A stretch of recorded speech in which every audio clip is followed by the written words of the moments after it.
AI को simple नाममा नै त्यसको परिभाषा छ आर्टिफिशियल इन्टेलिजेन्स हैन।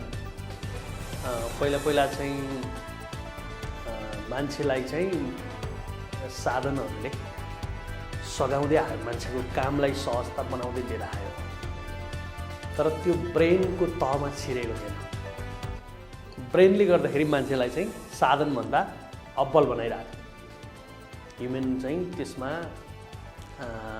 जति पनि स्रोत र साधनहरूको विकास भए पनि, टेक्नोलोजीको जति डेभलप भए पनि मान्छेको ब्रेनले त्यसलाई कन्ट्रोल गर्नको लागि सक्षम थियो हैन।